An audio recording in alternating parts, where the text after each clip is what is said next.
We are awesome.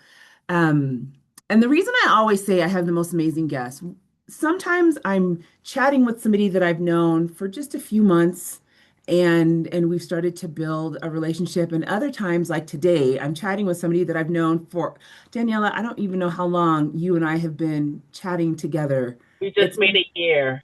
it's it's been a minute. And so then I get to bring somebody on the show that I've known for a while who is truly somebody who has impacted my world for the most positive.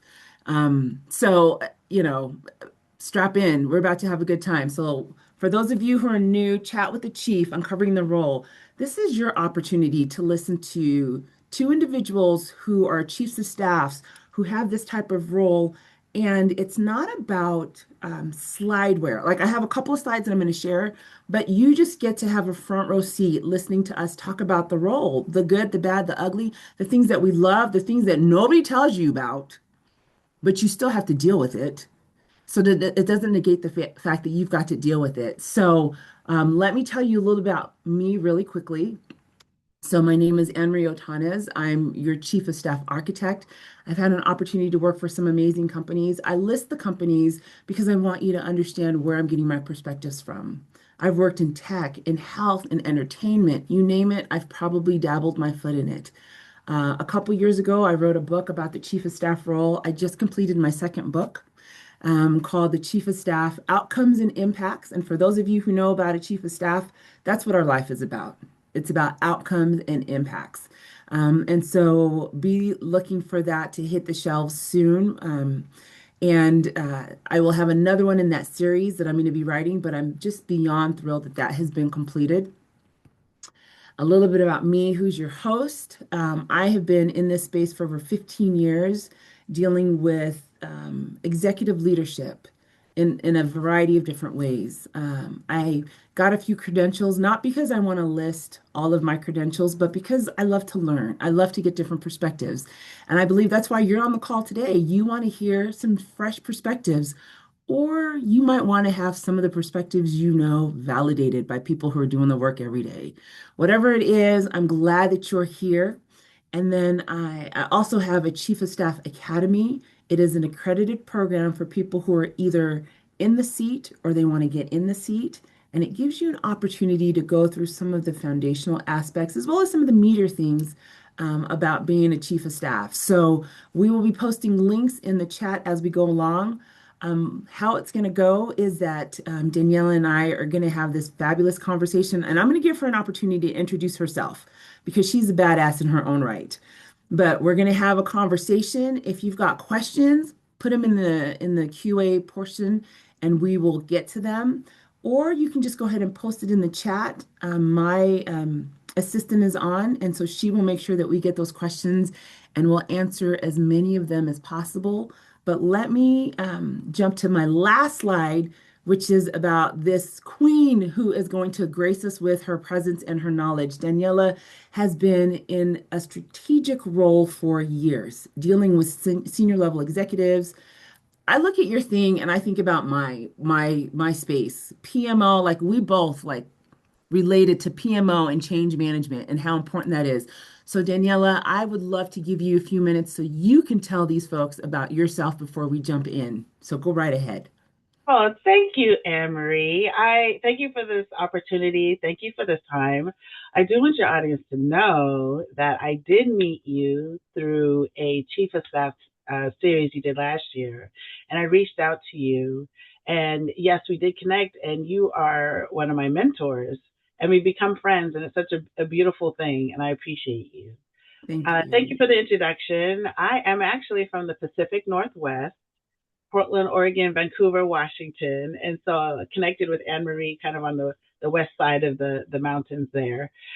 My background, I started as a project coordinator for nonprofit association a few years ago, a few years ago, and I've been coached and mentored through the space to a strategic program and portfolio manager through nonprofit associations, government contracting, uh, for profit, Mm, ed tech, and higher education.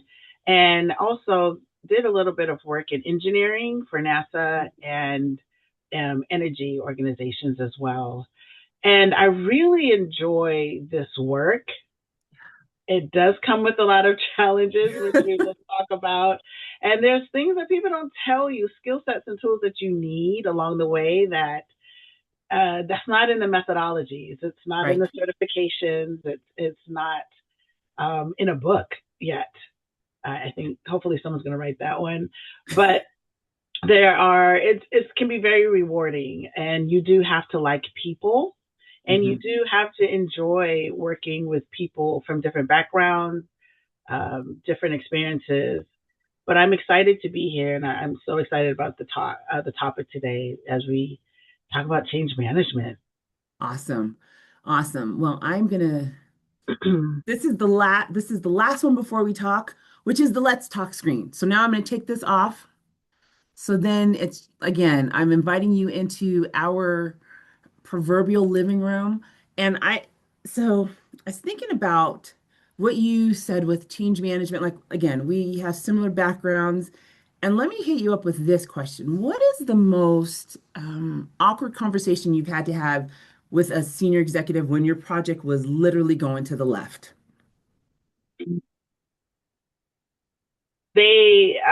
Yeah, boy, pick one. Because Uh, that never happens. it absolutely doesn't happen. I'll choose one. So one particular project, working closely with the executive sponsor, the leader, and we had a hard time getting the vice presidents that needed to be on board as part of the key stakeholder group. They were not in alignment, and it happened 3 months into the project. The project was 9 months long, Oh, and a conversation in a separate leadership meeting, which of course I wasn't a part of, happened. And I think at the time, my executive sponsor was trying to correct it on her own, but we were mm-hmm, bumping up against the steering committee time. And during that meeting, steering committee meeting was coming, and she said, "Hey, we're going to have a meeting, and we're going to have some hot topics." And I said, "Oh, what does that mean?" She said, "Oh, do you like fireworks?" I said, "Oh, I do." I said, "But wait, you said hot topics." I said, "Wait, do you mean like a brush fire is going to happen?" She's like, "Oh yeah, I think I used the wrong example." She says, I'm going to lead on in the hot topics on the agenda." I said, "Okay, great." And I was really nervous. mm-hmm. The water cooler talk, the hallway talk, I learned how upset and some of the other leaders were. So I think that the conversation was awkward, which led, she wasn't sure how to handle it. She knew it was going to reach ahead in that meeting. The Yeah, meeting went left as well. of course. We had to turn off the recording, and I had to take my hands off the computer, my keys. I would take notes because some of the leaders thought I was, uh, taking notes. I was taking notes. Wow. We had to turn off the recording, turn off the cameras, and it was rough. And the ability to have a poker face, Yeah. I learned that day how to relax your muscles and keep your eyes. Hmm. Mm-hmm. Hmm. I think it's smiling. Oh my gosh. So something that you said, because we talk about having a poker face, and I remember having a person who I mentored who ended up working with me, and every now and I would tell them, fix your face or get off camera. Yep. Because when you sit in the conference room, but you're not really in a conference room, you're in a Zoom meeting and you're not looking at people. And that's one of the bits of advice that I give to folks when they're in meetings. I'm like, if you really want to understand how people feel, don't say anything and just watch faces. Yep. People forget that they're on camera and they start to react. And Yeah. the little twitch, the little eye roll, like there's so many little things that happen and it's very nuanced. But I tell folks, I'm like, if you're in a conference call and you want to know how people think, turn off your camera and just watch how people react when things are being said. And they're going to say so much with their body language in a few minutes. And so the fact that you had to have enough presence of mind to be like, I'm just going to sit, I'm not going to react. I'm gonna let you guys let it all out so we Mm-hmm. can. Did your sponsor give you a heads up as to what were the hot topics? Oh, so she surprised you also. Correct. She, Good. correct. Now on the agenda, it was a six bullets, and two of them had general. It was general. The Hmm. topic was general. I did not know that two of those bullets were actually hot. Yeah. Wow. Now, in this particular organization, we have spirited leaders, right? Passionate and spirited leaders. So I really thought, oh, okay, this is just going to be, they're very passionate about their jobs and what they do. So I Yeah. prepared for that because I've experienced it before, but not anger and not keywords Mhm. being, and being shared across the table, and for a leader to say, Daniela, turn this off, right? Daniela, take your hands off the keys. I'm like, okay. Yeah, I was sweating. Wow. It was Wow. uncomfortable. I kept looking at my executive sponsor for support. She did not look at me. She was focused on everyone else. I Wow. just sat back and just literally physically just sat back and folded my hands and put my feet together and just Wow. spread it through it. Yeah. And also, I knew I could not repeat anything of what Right. happened. I knew Right. pretty much immediately I was in a dome of secrecy Yes. Yeah. immediately. And that was a lot as well. Like, wait, I can't vent to anyone about this? No. Wow. Yeah. How did you end up wrapping that situation up? Obviously, you can't give us any details, which we respect, but how are you able to like you walk away from that situation, you learn, but you still have to put a period behind everything that happened. How did you put a period behind all of that? The executive sponsor reached out to me the next day and, Hmm. hey, let's go out to lunch. And we were able to have a full 2 hour conversation about it. Wow. She gave me some backstory. She shared some of the recon work that she was trying to do to put Right. out some of the fires. And then she let me communicate my feelings about it or Okay. observations. So that 2 hour time, so I really appreciate her awareness Oh, good. and her IQ to say, hey, let's Hmm. talk offside about this. And it was very helpful. Oh, She good. kept her door open, and she did apologize for not giving me a heads up, but she said, I'll be, Hmm. I didn't even know how to explain it to you. Gotcha. Be ready. But she says, I hope you know that this is a secret. You cannot Right. repeat what happened. You cannot Right. mention who was in the room, etc. So Right. Oh my gosh. I didn't take a security clearance for this job. I didn't take security Right. clearance or poly or anything. I was like, okay. Yeah.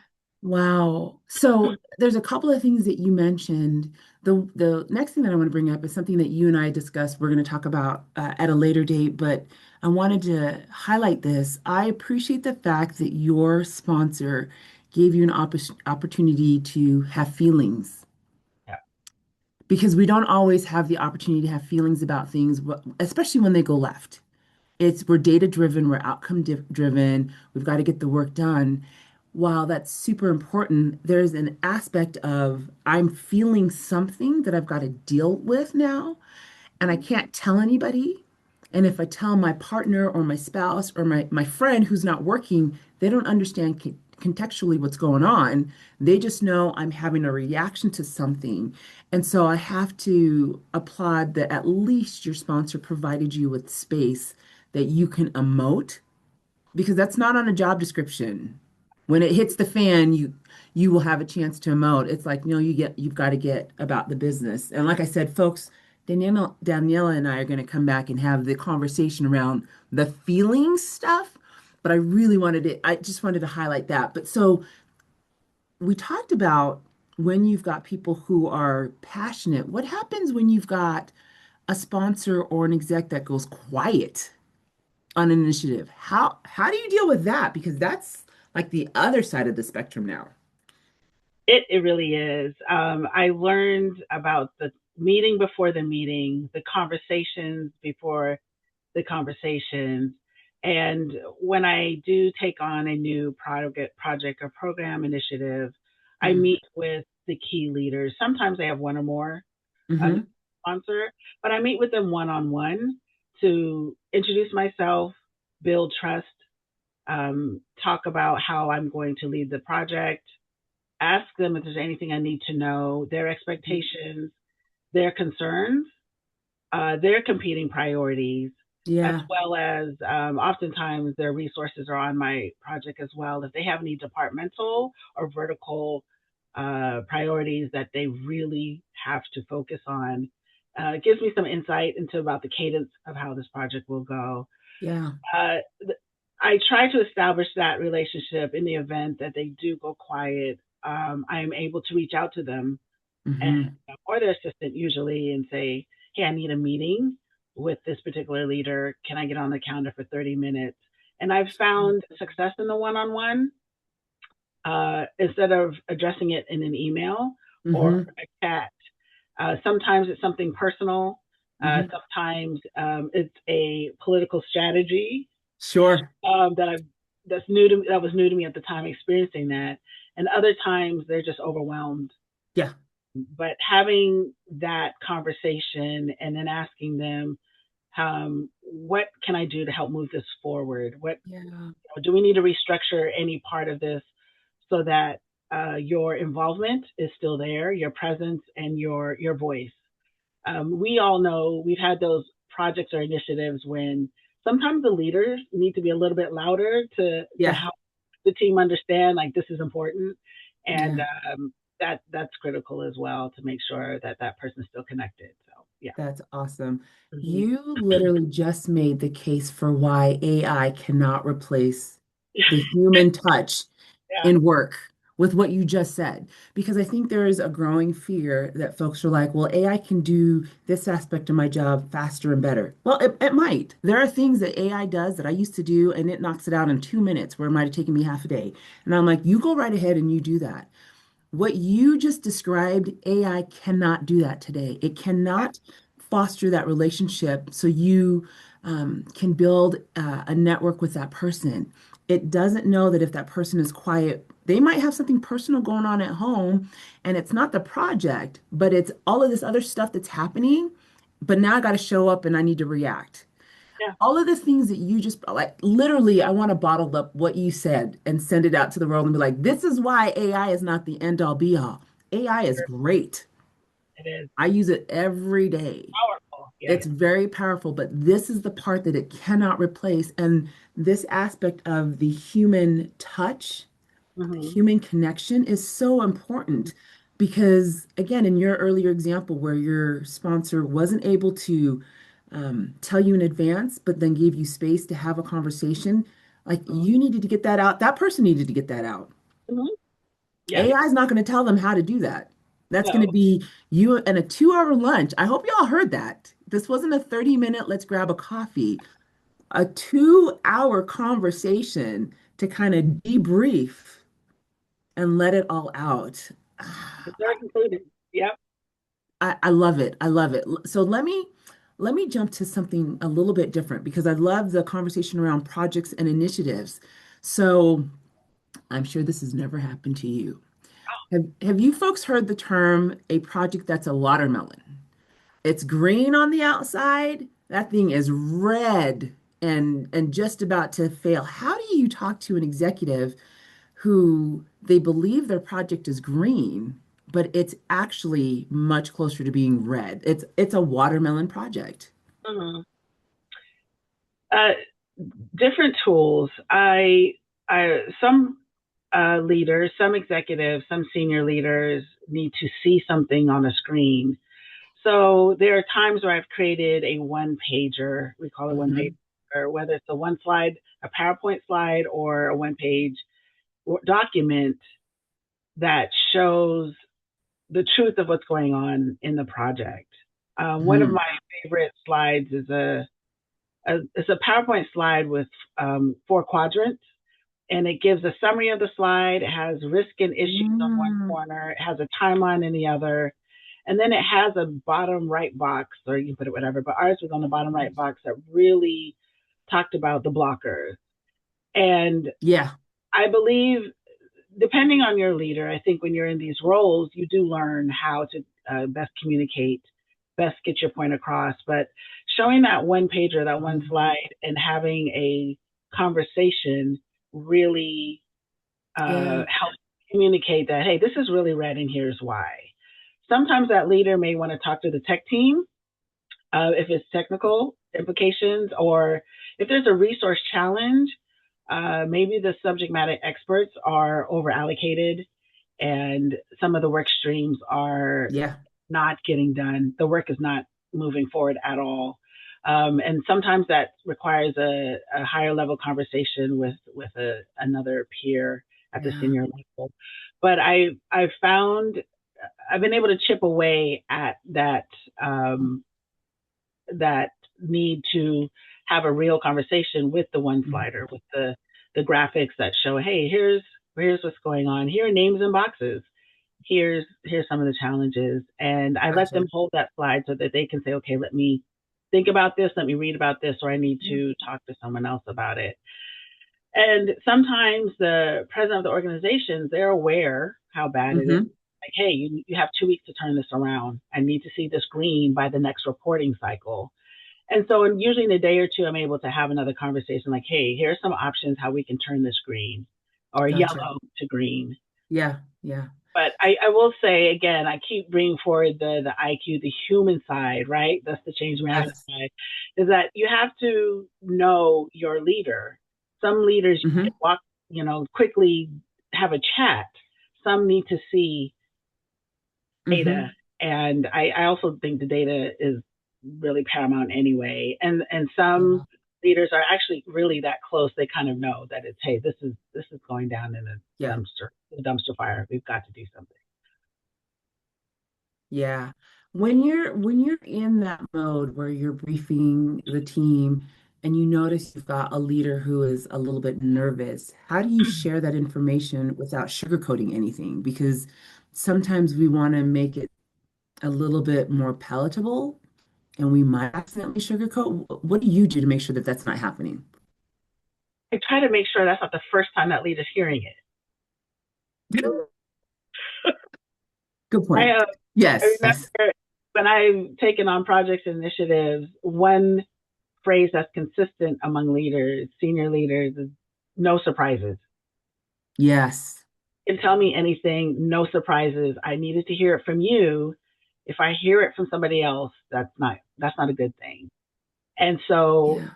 sometimes their calendars are so stacked. If I cannot get to them before the meeting, I do send an email, I do send a chat.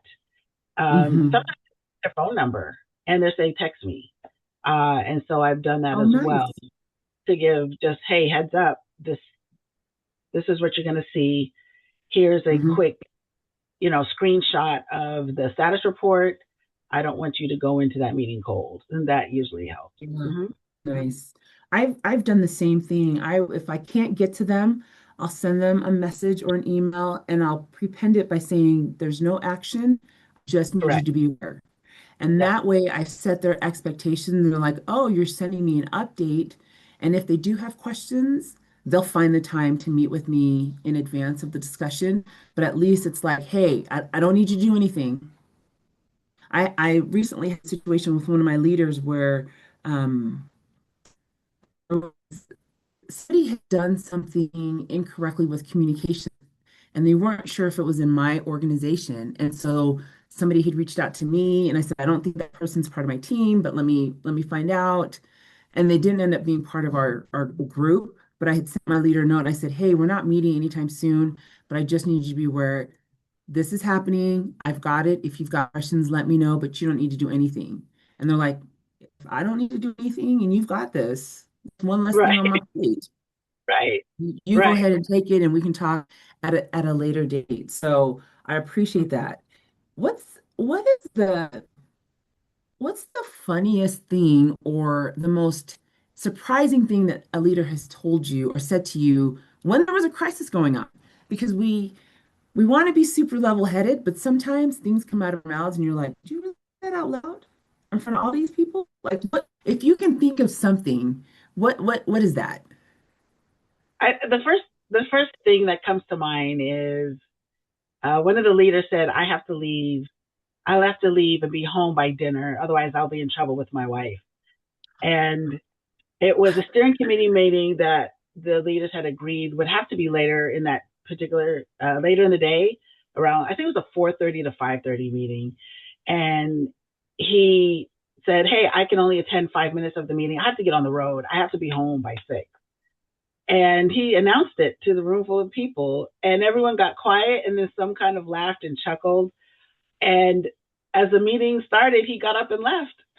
And he's like, Daniela, I will catch up with you tomorrow, but I have to get home tomorrow. He said it twice. He was very adamant about and I think the president attended that meeting as well. And he just shook his head and we just carried on. So a little bit of humor, but his priority was getting home, as well as Oh, sometimes leaders say, hey, my son or daughter or my child is in sports. And so Tuesdays mhm. and Thursdays, I have to leave at 3:30 Yeah. or off at 3:30. It's important that I don't miss the games. I want to be there for my family. Yeah. And I arrange the projects to accommodate that Nice. at the Nice. time. So it may not have been shocking or surprising. I think at times it's refreshing to know that their family is a priority, and then to receive that confirmation and approval that I can make those adjustments is Yeah. actually refreshing. But I think that particular leader leaving, he came, he showed up, he's like, my name's on the list. If we're not, we got to go. If we can't solve it in 5 minutes, I got to go. So, I I'm grateful that you shared that example because you hadn't shared that mhm, with me before. And the reason I love that you share that example is that we forget sometimes that behind the badge are people yeah. and that work does not consume our time completely, nor should it consume our time completely unless that's the choice that we have elected to make. And we have different priorities. I have shared with you before and with some of the people on the call that last year, my husband and I, we were privileged to adopt the most beautiful, I say the most beautiful little girl on the planet. Every parent's going to be biased. That's fine. I'm biased in my own the most beautiful little girl, and we were able to take her home from the hospital. And she's a part of our family, we're a part of her family, and it's the three of us. And how my priorities completely got flipped upside down, Hmm. completely. And where I was able to blur the lines between work and personal, those lines are not blurred anymore. Yeah. There's a very thick line that's drawn in cement. It's not in the sand, it's drawn in cement because my priority around ensuring that my husband and I are aligned with raising her is so important. And I love it when leaders show that because then it gives employees space to say, if that's important to you, whether it's family, and it doesn't have to be family, there may be things that folks are engaged with that are not work related that are extremely important to them, volunteer service, activism, you name it. And they want to have the space to be able to lean into that. And so you see and hear leaders say, this is important to me. It kind of gives you permission to feel like, oh, well, my non-work related items are important to me. And so thank you for sharing that example because I think it's so important and critical. One of the spaces that you are a SME and boss, and we talked about was change management. And that is huge. And when you've got solid change management, the opportunity for negative impact is small. It still happens, but it's small. But as you've been in this space for a long time, share with us why do you think people are so resistant to change and how do you address that instead of just pushing forward and it's like you're on board or you're off board. Like how do you deal with that situation? Right. If I can say that there's two aspects I want to speak to as well. There's some Hmm. organizations that have dedicated change managers. They have a team. Yeah. I've worked Hmm. with them as well as huge, for huge initiatives and projects. I think in this sense, I've had to pull change management forward in my career as a portfolio program leader because of Hmm. resistance, because of the day to day challenges. Oftentimes, when I was certified in ProSci, the Hmm. ProSci ADCAR methodology, I was able to apply the ADCAR methodology, which stands Yeah. for awareness, Hmm. desire, knowledge, abilities, and reinforcement. And I started with that methodology to help with the friction, to help with the resistance. Yeah. So awareness, do they really know what's happening? They may have Right. received email or a bullet in a meeting. Hey, this project is coming. Heads up. You'll be tapped on, for your expertise. Uh, When you're on a team or boots on the ground or an engineer or a functional lead, you don't know what that really means. And Right. so the awareness is making sure that not only is the project communicated, but the groups and teams impacted are communicated in some kind of way, whether it's a platform, a Yeah. SharePoint, or a briefing. I really realize sometimes in this day and age, we looked at as over communicating, but really Hmm. ensuring that from a stakeholder management perspective, that you understand the groups that are involved and Yeah. crafting your communication plan for those Yeah. groups. One thing I did with one project that was organizational wide is I did what I Hmm. call drive-bys and meet and greets. I Mm. attended departments team meetings. Some of those departments meet monthly, and I Hmm. reached out to their leaders and said, "Hey, can I come to your meeting for 10 to 15 minutes to talk about this project that will be impacting this team and answer any questions?" And I put together a quick PowerPoint, and Nice. myself, tech lead, and I believe that I have a change manager at that point. A small team of us went every department in the organization and met with them, and that served us very well. But it also opened the doors so that they could reach out with questions, and Nice. that was around, and that took time. That's hours, right? And Yeah. then spending time on our communication plan. It's not just pushing emails out. It's also ensuring, again, all of the groups are represented. The other kind of handheld thing that I do is the work stream leads, the subject matter Hmm. experts, reach out to them to meet with them.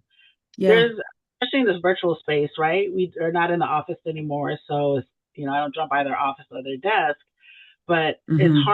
harder to really hear and see boots on the ground what's going on. So there is intentional Yes. effort to meet with those leaders Yeah. every now and then. Whatever cadence works, not to overdo it, but just so that their questions are answered, that they're heard, and that some of the risk and issues that may not have been documented are documented and considered. Yeah, yeah. Well, and when you talk about the beginning where you talked about over communication, it's funny that we say we don't want over communication or people are like don't over communicate. And it's not even that you're over communicating. You're reinforcing messages and you have different audiences like you said.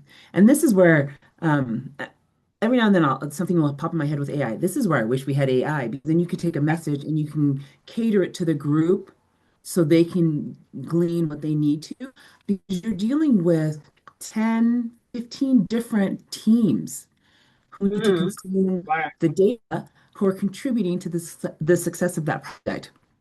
So it isn't that we're over communicating. It's you might be on all of those threads but Mm-hmm. it's different groups that are getting information. And even at the end of the day, we're not striving for 100% adoption from individuals in the sense of we know that there are going to be people who are just not on board. We're striving Right. for 80% Yeah. to get it, knowing Yeah. that we're going to have 20% that either don't want to get it for whatever reason and you want to mitigate that, but your focus is on the 80 that are moving forward.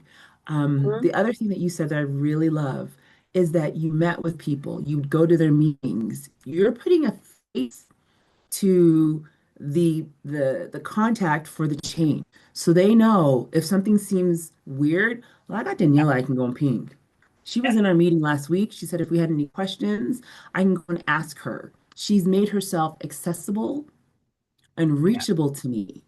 And Mm-hmm. so there's that aspect of, again, the human part of being able to do the work so people feel comfortable because change is hard for everyone. Mm-hmm.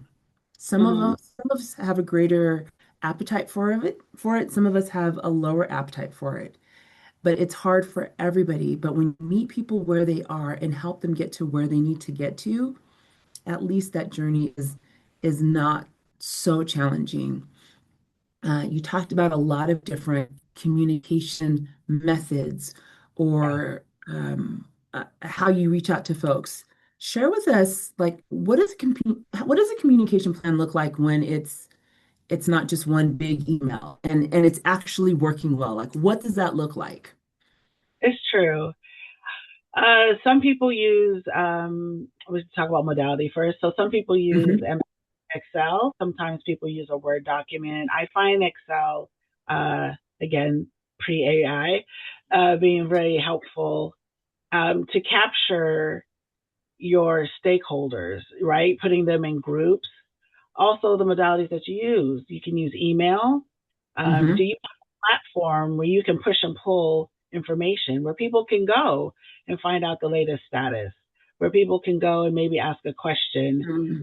Depending on the project, sometimes we had a separate email address because several people were monitoring the Yep. information. Um, and also for the senior leaders, how do you communicate with them? So, yes, they are CC'd on the, uh, especially working in PMOs, right? And the weekly or biweekly status reports. But oftentimes, the senior leaders I worked with, they wanted their own kind of tear sheet. They wanted their own one pager. So, on top of that, I made a one pager for them that they received weekly. Hmm. Uh, but definitely putting this information in a spreadsheet, identifying the ways that you can communicate in your organization, identifying Hmm. the group and the cadence and the timing. So maybe it's monthly, bi monthly, every Wednesday or Friday. And then who writes the communication? The ones at the senior level, oftentimes I'd write a draft, and the senior Hmm.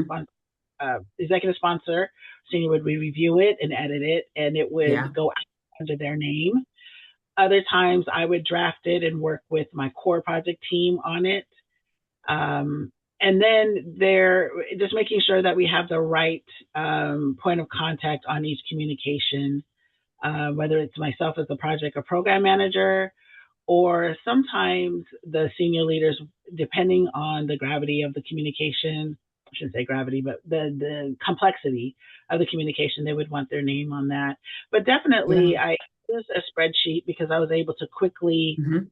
from left to right, and we created templates that really Yeah. made it easy. Stored them on SharePoint, had a hyperlink, so when Yep. you're ready to create it, the template's already ready to go. And one thing that I'm not afraid to ask those groups is, hey, is this working for you? Right? They Yeah. try to be creative, and yes, AI can give you awesome options, and I think that's where it helps to take their feedback, their input, and you can put an AI, Hmm. say, hey, this is what I've heard. This is the template that I started with. Yep. Help me meet the needs of this group. Give me 4 different formats, right? 4 different templates. Yep. And so often I will ask the team, hey, is this what you need? Are you getting what you need from this communication? Are you able to join these meetings, or are you okay with just the email, having access to an email to ask questions? So there's a lot of human aspects, and that I remember in my career, like, am I doing too much? Is anyone else doing this? But it was that data that I needed, right? And sometimes Yes. don't have time to send an email. They don't have time to Yeah. they scan their reports, right? They'll join a meeting when they're multitasking. They do Yeah. have they have questions, and sometimes it doesn't all come out until I say, hey, John, how's it going today? Do you have 10 minutes? Yes, Danielle, I got it right now, and Yeah. then I can get information there. But yeah, I love that. So I saw that Andrea, I think that Daniela answered a couple of the questions. I'm going to answer your question too. I'm going to give Daniela a chance to also add, but sh her comment was, I'm a new chief of staff. Would you be willing to share the tool that you use for the project? So you talked about a few things, and I agree. Obviously, using some of the Microsoft Office suite of projects is helpful. And then working within AI to have it produce for you a template or an output. I literally did this yesterday. One of my leaders said, I need us to track these initiatives that are new. Here they are. Can you make sure that we identify where we've got gaps and what are the owners? And I literally took the initiatives. I plugged it into our platform. So now the reminder is whenever you use AI, if it's not one that is sanctioned by your organization, be mindful of the versions that are outside of your organization because you don't want to share information that is proprietary. For us, we do have licenses where we can use it internally. And so I plugged it into our internal tool and I said exactly, I need a tracking mechanism that I can share with the team, that I can update on a regular basis. And within a couple of minutes, it kicked out a tool. This is the stuff where I'm like, AI, you can automate this for me. And it kicked out a tool that I shared with my leader and said, validate this is what you want. If this is what you want, I can start tracking this immediately. And so we've got some great tools that are already available to us, but we can also push AI to create those tools that might take, it could have taken me half a day to create that. Not a big deal, but it created it for me in less than 5 minutes, which opened up an opportunity for me. So, Andrea, I hope that answered your question. Daniela, is there anything else that you want to add to that before we move on to the next question I've got? Yeah, sure, Andrea. I would also uh, make sure that in the prompt, make you want to make sure that the leaders can read it quickly and easily. I think AI, Hmm. and sometimes the templates that it puts out is they're bright, they're pretty, they have bells and whistles and colors and a lot of lines. And depending on your audience, that might be too much. So it's okay to add in that you're looking for something that's clean, easy to read, minimal lines, or what have you. So be very specific. Awesome. Thank you. So going back to this discussion around change management, when do you start to loop in your senior leaders to what's going on? I mean, obviously there's the kickoff, but too many cooks in the kitchen spoils a great meal. So how do you loop them in? Before day one, if there's day zero, is that level zero? Usually, many years working in PMOs, my supervisors have typically given me a heads up. Hey, this project is coming your way within the next few weeks as I'm rolling off another project or initiative. Mhm. And they will let me know, like, hey, here's who I think the executive sponsors are. And as the time gets closer to me inheriting the project, usually it's in the business case stage, right? The Mhm. initiation stage, where you have to define the ROI, define why we're doing this. What are we trying to solve? What are our objectives? And at that stage is when the senior leaders are often on the document, their names are on the document, Yeah, and that's when I reach out. Supervisors usually will send an email to the exec senior team saying, for example, Daniella McCarthy will now lead the basket weaving project to start in the next 6 weeks. At that point is when I right, start meeting. Yep, I see two names, I'm on it. I reach out to their executive coordinator. I am. Hi, Cheryl. This is Daniella. right. Introduce myself. When we were back in the office, I would go by and meet them, Yeah, because they know the secrets. They know that that particular senior executive doesn't like meetings before 10 o'clock, or he or right. she has to have their coffee first. Like that's critical for me to know, so that the 30-minute or an hour meeting times I can maximize those and have answers and results. So yes, as Yeah. soon as in that initiation phase, again, I'm speaking to the PMLC, but when that project's approved, whatever governance process you have within your organization, I reach out immediately. Yeah, yeah. This that actually goes back to your statement of no surprises because we think no surprises is only for when a crisis or something negative happens. It doesn't have to be just that. It can just be, hey, I want to give you a heads up. This is about to go down. Your name is tagged or your name might be tagged. So you've got a heads up. And it's super, super positive. It's just in the vein of no surprises, which I love. So It's, folks, I'm gonna, oh, go ahead, Ian. Go ahead, I'm sorry. Daniela. Because some leaders are happy to be the voice, they're happy to lead. Some of them don't want to be in all the meetings. Right. And some of them will say, Daniela, what do you need from me in this meeting? So it's not only just creating the agenda, facilitating the Yeah. meeting, having decisions made. I have to prep the leader saying, here's the agenda topic.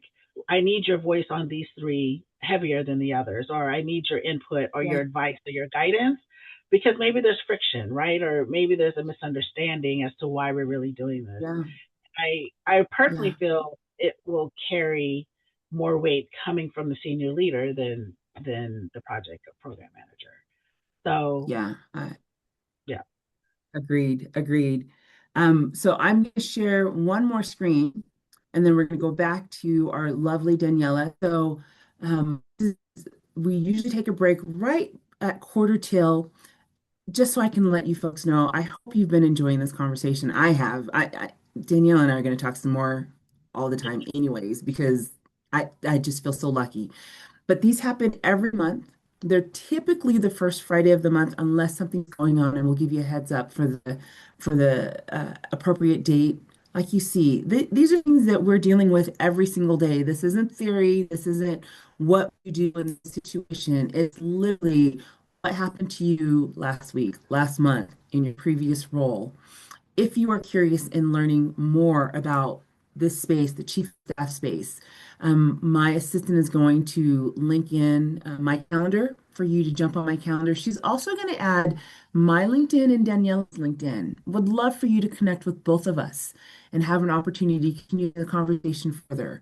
Our next chat with the chief will be on September 4th. We've got one for you. Again, they happen every single month. This is an opportunity for you now. If you've got questions to ask questions, I still have more questions that I want to ask you. But if you have additional questions, let us know. So while we wait to see those questions pop in, we're talking about sponsors who are on projects. Have you ever had a situation where you had a sponsor who was undermining your project and you found out about it and you had to handle that? Oh, she hated me. Ah, She hated she hated me. Did not even want to meet with me. Um, wow. didn't know me. Didn't know me. Did not want me on this on her project. Yeah, it was rough, and I she accepted a meeting. Finally, was able to schedule a one-on-one with her. Again, my mode of operation is to meet with them. She finally accepted it and sent a couple of topics that I'd like to talk. And walked into her office, and she was busy moving papers on her desk. Didn't say hello, and I introduced myself, Wow. and she's like, "I don't know why you're here. This is not what I want. I want somebody else on this. This is I think this is somebody." Yeah, very blunt, very straightforward, and I was frozen, just frozen for probably about a minute, just really taking in what's happening. She didn't look at me and just kept moving papers, just just moving papers and taking it in. And something my mom says to me came forward was like, you know, take notes. She used to always say that, take notes. And Mm, something in my brain, I said, is there anything else you'd like me to take back to my supervisor? And I pulled out my notepad mhm. because I my computer and my notepad, and I started writing down her complaint. And she looked up and noticed that I was writing it down. She started stammering, and I just don't think this is a fit. I don't know. Well, who's your supervisor? And I shared that with her. Well, I'll just reach out to him. And I said, okay, well, I'm going to also share what you shared with me. Have a good day. And I left. That all happened within like 6 minutes. And I ran down the hall. Wow. Don't know why I was running at work. Don't know why, but I had flats on. Of course, I'm running down the hallway looking for my supervisor. He was in a meeting. And by the time I reached the area where all the project managers, I was disheveled. I was panting. I was nervous. I was shaking. And Yeah. I was like, what just happened? And went for a walk, came back. My supervisor came out of a meeting, and I went to his office and shut the door and told him exactly what happened. And he said, we'll take you immediately off this this effort. And I just left it with him, and he dealt with the situation and dealt with that particular person, and got back to me in like a week's time and apologized, Mm. and said that she's going to apologize to me. And I was like, why? My person, like, why? I didn't know why. Did I need her apology? So yeah, it And my supervisor was great. He took me out to lunch again a few days later after that. Said, "Hey, let's just, anything you want to get off your chest." And we had good places to eat where I used to work anyway. So it Mhm. was, again, had the opportunity just to vent a little bit. And yeah, I never worked on any of her initiatives again. You know what I think is And amazing about this story is that a lot of times you might get a manager who says, "Can you just figure it out?" And they don't remove you from the situation. And in some aspects, I get it. But most of the time, I'm like, you've just set somebody up to fail now because she clearly told you who she was. yep, She clearly gave you her perspective on how she was going to work with you. And you were starting out negative 100, digging yourself out of a bucket to try to work with a person who has just like would have undermined any success of that project that you could have created. And so I appreciated that that was your boss's reaction, which was, uh-oh,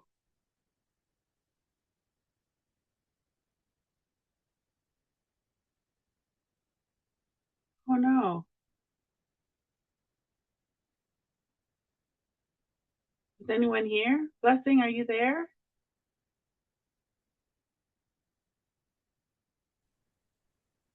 I think oh, wait. I think Oh, camera is off. uh, say again. I said I think camera is off. Oh, her camera's off. Okay, Yeah. all right, Let me reach out to her. Let me be okay. sure that she knows.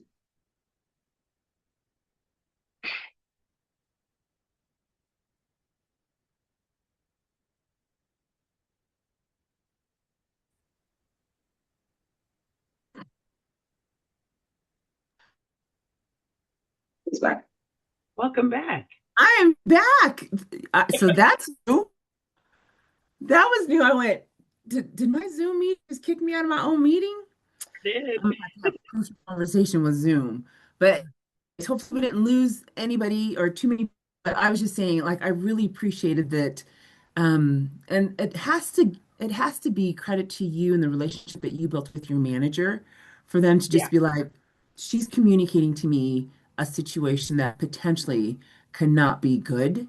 And we yeah, need this initiative to be successful. And even though you could take it to success, you've identified this could be a blocker or, a person who could undermine the success of that initiative. So kudos to your manager and you for being pretty level-headed. Kate put in the chat, you always need to have some flat-footed shoes, like so you can the who said situation that, quick. Kate? Look, I have learned, do not wear heels in the office. Mm-mm. Do not. Whether you want to go for a walk at lunch, whether you need to quickly get to your car, or depending on the building, if you're going into the office, your meetings may be on different floors. You Hmm. gotta move. You gotta move. You got But to I will say move. this, Anne Marie, that I we have all had different supervisors that have not had that level of IQ, right? There's a human aspect to it. So yes, the project would not go well with that dynamic and that Hmm. parent. But there is also, people have their preferences. Let's be Yeah, honest, for different reasons, especially working with senior program managers or portfolio in a PMO, right? They think sometimes yeah, that's a bucket of resources that I can handpick and choose who I want. yeah, And so I think from the human side of it, which is actually what you're trying to hold together as well, like there's some damage that can be done in yes, that particular dynamic. So I think that behavior is not acceptable in the workplace. That yeah, shouldn't be tolerated by anyone. yeah, And as well as, I don't know, this is another conversation as well. Some senior leaders, you'll meet with them one on one and they may say something that's so off and wild, and it's their inside thoughts coming out and they feel safe with you, and then you're just like, oh my goodness, I just heard this. What am I supposed to do with it? Nope, no action items. Like your right, your brain is spinning, wanting to yeah, put it in a box and seal it because it's like, I can't repeat this. I can't share this with Yeah. anyone. But yet sometimes the information they do share is critical for success. So you have to Yes. move in silence in some ways, move quietly Yes. with what you have. But let's not forget the human side. There's a lot of technology Yeah. around us, a lot of ways to work better and more efficiently. Hmm. On the other side of that, there's still humans. Yeah. Yeah. We did get a question from Sarah that I'm going to let you take, and then I'm happy to add. She says, what is the best way to learn about change management in order to incorporate that skill set in my current role? I can see you can get a college degree in it, but there must be flexible resources to learn. Oh, yes. So take that one. Oh, there are many change management methodologies. You can Google them out there. The one that I'm certified in is ProSci AdCar. I Hmm. think they have two methodologies, but the AdCar one I think is the most human one. You can go to their website at prosci.com. Hmm. You go to YouTube. You can go to LinkedIn Learning. I believe Udemy and Hmm. Coursera has a few resources there. You can take several courses on how to read and understand and learn the methodology. And then when you've reached an understanding, there are ways you can implement that methodology in your processes. So for ADCAR, Hmm. the awareness, right? And that would sync with when you're starting a project, when you have your resources identified or your stakeholders identified, awareness, Hmm. communication. Okay, well, I need to let people know, right? So you can sync some of the methodology with your process of how you do your job and align it there. But definitely reach out if Yeah. you have Yeah. questions. I can help you a little bit more as well. Yeah, there's and I'm actually certified in ProSci, which is another thing that you and I have in common, and it's a great methodology. And you can also do reach out, do set up some time with either myself or Daniela, because there are ways that you can lean into some of those concepts if you are not in a place where you can do the training, Yeah. but you can still grasp a lot of those concepts until you're at a place where you can lean in fully to those trainings. We have just a couple minutes left. I want to leave the last 2 minutes to you, Daniela. Anything that you want to share with this audience before we sign off? This has been awesome. Of course, it's been awesome. It was you. So this has been amazing. So what are some final thoughts that you'd like to leave with this amazing group that's joined us today? I think when I want to say that change management, yes, it is a methodology and it can sound overwhelming with the other processes and methodologies that you have in place. But I think if you can take a few minutes, over the next few weeks and read about the ProSci one and add just pieces to it and pull from your toolbox as well. You Hmm. can implement some skills and tools to help you get over some of the humps. And some of it is, Yeah. talking to your peers, say, hey, I have this situation. What tools are you using? So I Hmm. think some of you probably already are doing some form of change management, just probably didn't know that's really what it is or what it's called. Awesome. Awesome. Thank you, Daniela. I'm looking forward to having another conversation with you. And like I said, folks, subscribe to this because we are going to go. There's always these amazing topics. And she and I had a conversation earlier just about the human aspect of working and just being able to deal with the things that happen outside of your badge and how do you show up and how do you honor what you've got going on. I've enjoyed this. I know you guys have enjoyed this. I love talking to you, Daniela. It's always a pleasure. I hope you have a wonderful weekend. And for those of you who've joined us, have a wonderful rest of your day. Have a safe weekend. And we'll be looking for you next month in our next chat with the chief. So thank you, everybody. Thank you.